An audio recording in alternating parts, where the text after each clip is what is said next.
एक समय की बात है, गौतम बुद्ध अपने शिष्यों के साथ अलग अलग गांवों में प्रवचन कर रहे थे। उनकी शिक्षाओं की ख्याति दूर दूर तक फैल चुकी थी और लोग बड़ी संख्या में उन्हें सुनने के लिए इकट्ठा होते थे। बुद्ध की शांत और करुणामयी दृष्टि से लोगों को मानसिक शांति और समाधान मिलते थे। ऐसे ही एक दिन वे एक छोटे से गांव में पहुंचे, जहां लोग पहले से ही उनकी प्रतीक्षा कर रहे थे। गांव में प्रवेश करते ही लोग बुद्ध का सम्मानपूर्वक स्वागत करने लगे। लेकिन उसी गांव में एक मुखिया था, जिसे बुद्ध की लोकप्रियता से जलन होती थी।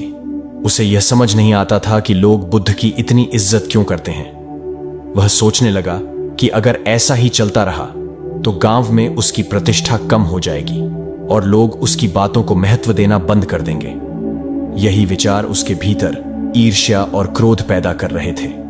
मुखिया ने ठान लिया कि वह बुद्ध को सबके सामने नीचा दिखाएगा और उनकी छवि को खराब करेगा।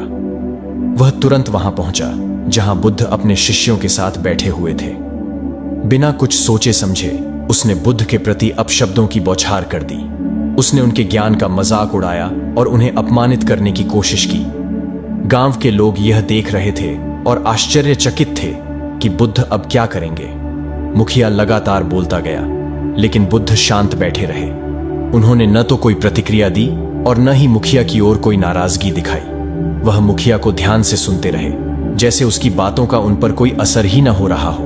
उनकी यह शांत मुद्रा मुखिया को और ज्यादा गुस्से में डाल रही थी, क्योंकि उसकी उम्मीद थी कि बुद्ध जवाब देंगे या नाराज होंगे। लेकिन बुद्ध की शांति उसे चिढ़ा रही थी। मुखिया कुछ देर और चिल्लाया, लेकिन जब उसने देखा कि बुद्ध उसकी बातों का कोई उत्तर नहीं दे रहे हैं, तो वह थक गया और चुप हो गया। अब उसके पास कहने के लिए कुछ नहीं बचा था।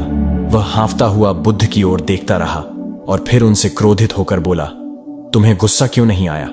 मैंने तुम्हें इतना कुछ कहा, फिर भी तुमने एक भी शब्द क्यों नहीं बोला? बुद्ध ने उसकी ओर शांतिपूर्ण दृष्टि से देखा और मुस्कुराते हुए बोले, जब कोई व्यक्ति अपने हाथ में जलता हुआ कोयला लेकर किसी दूसरे पर फेंकने का प्रयास करता है, तो सबसे पहले उसका ही हाथ जलता है। तुमने जितना क्रोध मुझ पर किया, वह दरअसल तुम्हारे ही मन में जला रहा है। मैं शांत हूं, क्योंकि मैं तुम्हारे क्रोध को स्वीकार नहीं करता। तुम्हारा गुस्सा तुम्हें ही नुकसान पहुंचा रहा है, मुझ तक वह नहीं पहुंच सकता। मुखिया बुद्ध की बात सुनकर एक पल के लिए स्तब्ध रह गया। उसे तुरंत अपनी गलती का एहसास हुआ।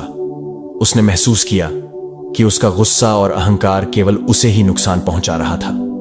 वह सोचता था कि बुद्ध को अपमानित करके वह अपनी श्रेष्ठता साबित करेगा, लेकिन अब उसे समझ में आ गया था कि सच्ची श्रेष्ठता शांति, धैर्य और संयम में है। मुखिया शर्मिंदा होकर बुद्ध के चरणों में गिर पड़ा और उनसे क्षमा मांगी। बुद्ध ने उसे प्रेम और करुणा से उठाया और कहा, सच्ची समझ तभी आती है जब हम अपने अहंकार और क्रोध को छोड़कर शांति का मार्ग अपनाते हैं। मुखिया ने बुद्ध से वचन लिया कि वह भविष्य में अपने क्रोध और अहंकार पर नियंत्रण रखेगा और दूसरों के प्रति सम्मान और धैर्य का व्यवहार करेगा। इस प्रकार बुद्ध की चुप्पी ने न केवल मुखिया का हृदय बदल दिया, बल्कि गांव के लोगों को भी यह सिखाया कि शांत रहना और संयम रखना ही सबसे बड़ी शक्ति है।